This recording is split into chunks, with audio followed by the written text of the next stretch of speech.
By 1982, Delta Steamship Lines was running 24 ships across 5 trade routes linking New Orleans to Latin America. 4 years later, it vanished, not from Latin America's debt crisis, but from one shipbuilding bet its leaders made a decade earlier, before anyone saw trouble coming. By the end of this video, you'll know exactly what Delta bet on instead of container ships, and why that bet made collapse unavoidable. The same trap is closing today. America's international fleet has shrunk to about 80 ships. In 1919, Hibernia Bank president Rudolf Hecht was helping organize New Orleans coffee merchants into a locally owned shipping line. That explanation people usually reach for, the debt crisis, the subsidy cuts, isn't wrong. It's just too small. Latin America's economic collapse in the early 1980s hurt every shipping company working those routes. But it doesn't explain why one company had already spent its future by the time that crisis hit. To understand what happened to Delta, you have to go back further than most tellings bother to go, not to a bankruptcy filing, but to a bank. Hecht ran one of the most powerful financial institutions in New Orleans, and by 1919, he was part of a push by local merchants to stop losing their own trade to somebody else's port. For years, Brazilian coffee, bound for the American South, had landed in New York first, then made its way down. New Orleans merchants wanted a line that sailed straight from Brazil to the mouth of the Mississippi, cutting New York out of the trip entirely. So a group of them built one. They called it the Mississippi Shipping Company, and on paper it sounds almost too plain to matter. A regional cargo line moving coffee and produce up a river. But the idea underneath it was sharper than that. New Orleans had spent decades watching its own trade pass through somebody else's hands first. This was a city deciding to own its own pipeline to South America instead of renting space in somebody else's. It worked. By the 1930s, the line had become known up and down the Gulf as the Coffee Fleet. And for a stretch, it moved more Brazilian coffee than almost any other American carrier. That's not a footnote. That's the reason an entire coastal economy in Louisiana started organizing itself around ships that hadn't existed 15 years earlier. And here's where the story usually gets flattened into something simpler than it actually was. Most versions of this treat it as a shipping company story. Boats, ports, cargo, done. It wasn't. Not really.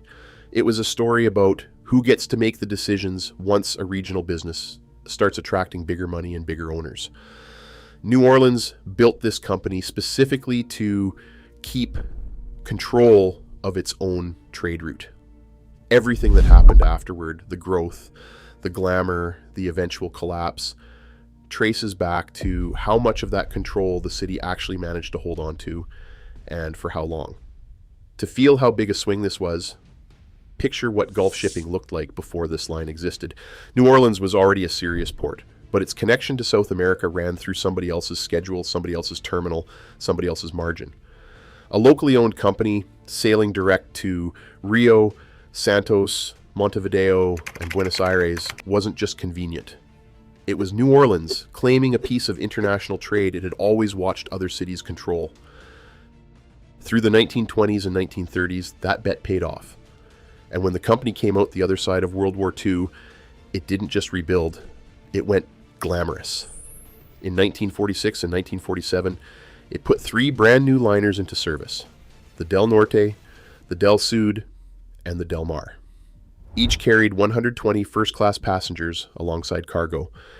Each was fully air-conditioned, and each was fitted with radar technology that was, at the time, barely out of the military. Twice a month, one of these ships left New Orleans for South America, carrying businessmen, coffee traders, and travelers chasing a taste of ocean glamour without buying a ticket to Europe. This is the part people forget. Before this company became a cautionary tale, it was proof of concept. A regional coffee workaround from 1919 had turned into one of the most sophisticated fleets flying the American flag.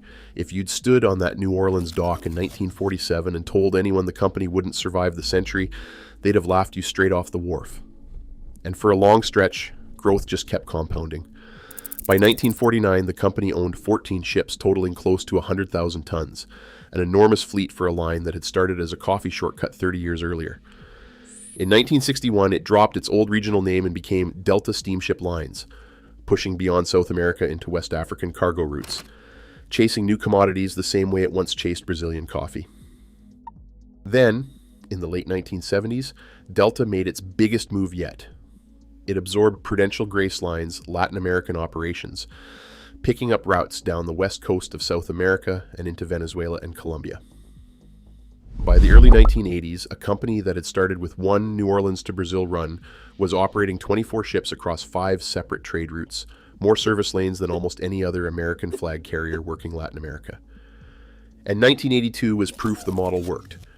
That year, Delta posted $42.5 million in profit on $550 million in revenue. Sit with that for a second. This is not a company limping toward disaster. This is a company having its best year on record, right as its clock was already running out.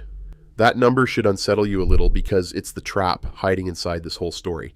A company can be enormously profitable and still be structurally doomed. Profit tells you what happened last year. It doesn't tell you what you're capable of surviving next year. And Delta, for all its size, had already made a decision years earlier that would determine exactly how much cushion it had left once things got hard. We'll get to that decision.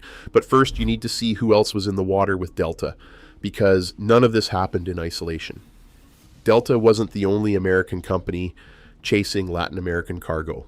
Likes Brothers Steamship, also based in New Orleans, ran the largest privately owned U.S. flag fleet in the country and competed directly on many of the same routes. Grace Line and Moore McCormick lines dominated the New York to South America corridor, and for a while, a Grace Lakes joint venture called Gulf and South American Steamship squeezed the same Gulf Coast lanes Delta depended on, before Lakes eventually absorbed it outright in 1971. For decades, American flag carriers like these survived partly because of federal operating subsidies designed to offset one basic problem. American crews and American-built ships cost more to run than almost anyone else's in the world. That subsidy system wasn't charity. It was the government deciding that keeping an American merchant fleet alive mattered enough to pay the difference. But foreign flag carriers kept getting cheaper, and by the early 1980s, several Latin American governments started passing cargo reservation laws, actively steering shipments toward their own national carriers instead of American lines like Delta. Venezuela and Brazil both tightened their rules against foreign carriers. Every U.S. flag carrier working these routes felt some version of the same squeeze. None of that on its own would have sunk Delta. What made Delta's position different wasn't the competition closing in around it. It was a decision made years earlier that quietly decided exactly how much room the company had left to absorb that competition once it hit. This is where people get the timeline wrong. Most accounts of Delta's collapse start in the 1980s. The trade collapse, the subsidy fight, the sale to Crowley. But the real damage was done a decade earlier, while Delta looked completely unstoppable. In 1972 and 1973, at the peak of its confidence, Delta committed serious capital to a new kind of ship. Barge carriers, built at Avondale shipyards just outside New Orleans, using a technology called LASH, lighter aboard ship. Instead of loading standardized steel containers, these vessels carried loaded barges that could be floated on and off without needing deep water container terminals. At the time, this looked genuinely forward-thinking. It let Delta reach smaller, less developed ports across Latin America and West Africa that couldn't yet handle full container operations. That sounds like innovation. It wasn't, not in the way that mattered. Because while Delta was perfecting barge technology built for ports without container infrastructure, the rest of global shipping was racing in the opposite direction. Containerization was becoming the industry standard, port by port, country by country, and every dollar Delta spent refining its barge carrier fleet was a dollar it wasn't spending on the ships the rest of the world was about to build everything around. This wasn't a missed opportunity. It was a decade-long head start in the wrong direction. The tragedy is that it worked. For a while, LASH ships gave Delta genuine flexibility in ports that weren't ready for containers yet, but not ready yet is a moving target. And every year that passed, more ports modernized, more competitors containerized, and Delta's specialized fleet turned from an advantage into a fixed, expensive bet on a version of shipping the rest of the industry was quietly leaving behind. By the time anyone was calling it a mistake, Delta had already spent years and millions of dollars, making it very hard to undo. Here's the thing about traps like this one. They rarely spring all at once. Start with ownership. In 1969, Delta was bought by Holiday Inns as part of a larger acquisition of a firm called TCO Industries. A hotel conglomerate now owned one of the more complex Latin American shipping operations in the country. Holiday Inns wasn't a shipping strategist. It was a hospitality business that had inherited a fleet. This wasn't a merger. It was a company losing the one thing that made it different, a New Orleans reason to exist, the moment it stopped being locally owned. For 13 years, Delta kept operating, kept absorbing Prudential Grace's routes, kept posting the kind of numbers that made 1982 look like a triumph. But the actual decision-making had already left the building. In 1982, Holiday Inn sold Delta to Crowley Maritime, a San Francisco shipping company, for $96 million. On paper, this looked like a natural move, one shipping company buying another. In practice, Crowley wasn't buying Delta to preserve Delta. It was buying assets to fold into its own network. And almost immediately, Delta's headquarters moved out of New Orleans and into New York. Sit with that for a second, because it's the quiet part of this story. A company founded in 1919 specifically so New Orleans could stop routing its own trade through New York had, by 1983, moved its own headquarters into New York. The exact thing the founders built this company to avoid became the company's actual mailing address. And then the ground gave way further. Latin American trade volumes collapsed in the early 1980s, hit by a regional debt crisis that crushed demand across the board. Crowley's overall profits were cut roughly in half in 1983, and by industry accounts, Delta alone lost around $20 million that year, nearly half of what it had earned in profit just 12 months before. This wasn't bad luck, landing on a healthy company. It was a fleet with no cushion, hit at the worst possible moment by a crisis it had no reserves left to absorb. At the same time, the federal government was walking away from the subsidy system that had propped up American flag shipping for decades. Delta proposed a buyout of its own operating subsidy contract, roughly $500 million, spread over 5 years, essentially asking the government to pay it out of a system it could no longer survive without. The proposal ran into resistance from regulators, competitors, and maritime labor unions, and it never became the lifeline Delta needed. Every one of these pressures, on its own, was survivable. A locally owned company might have pivoted hard into containers in the late 1970s. A well-capitalized owner might have weathered the 1983 trade collapse, but Delta didn't get one of these problems. It got all of them stacked on top of each other inside less than a decade, under 3 different owners who each had less reason than the last to fix what was broken. By 1985, Crowley had seen enough. It sold Delta, 11 ships, and 549 lash barges to United States Lines. And this is where the story picks up an edge of dark irony, because United States Lines was largely built around the vision of Malcolm McLean, the man widely credited with inventing the modern shipping container in the first place. The company that had bet against containerization in 1972 ended up, by 1985, owned by the industry's own containerization pioneer. It didn't matter. United States Lines was carrying enormous debt of its own, and in 1986, it went bankrupt. Delta, the name, the routes, whatever remained of its identity, didn't fail on its own terms. It failed as a footnote inside somebody else's bankruptcy filing. So what did all of that actually look like on the ground? It looked like a headquarters sign coming down in New Orleans and going back up in New York in 1983, the physical proof that decision-making had left the city that built the company. It looked like company stock and assets changing hands 3 separate times in 17 years. Holiday Inns in 1969, Crowley in 1982, United States Lines in 1985. 3 owners, none of whom had built the thing they were now responsible for. It looked like those lash barge carriers, Delta's proudest technological bet, eventually getting folded into the U.S. government's reserve fleet and renamed entirely. One of them, originally built as the Delta Norte, ended up reflagged as the SS Cape Flattery, stripped of the name that once represented an entire company's confidence in its own future. It looked like the Dell liners, the glamorous, radar-equipped ships that once carried passengers alongside cargo, quietly ending passenger service back in 1967, converted into pure cargo vessels and eventually scrapped in the mid-1970s, years before the company's official collapse even began. And it looked like a 1986 bankruptcy filing that wasn't really about Delta at all. United States Lines went under, carrying its own massive debt, and Delta's remaining ships and routes were absorbed into that larger failure. The company had already been swallowed piece by piece inside somebody else's balance sheet. The brand survived technically, scattered across vessel histories and old shipping records. The system did not. The routes, the schedules, the New Orleans jobs organized around those sailings, all of it had already dissolved well before the final bankruptcy paperwork made anything official. That distinction matters here. Being acquired isn't the same as surviving. Sometimes the logo outlives the thing it used to stand for by years. None of this happened in the abstract.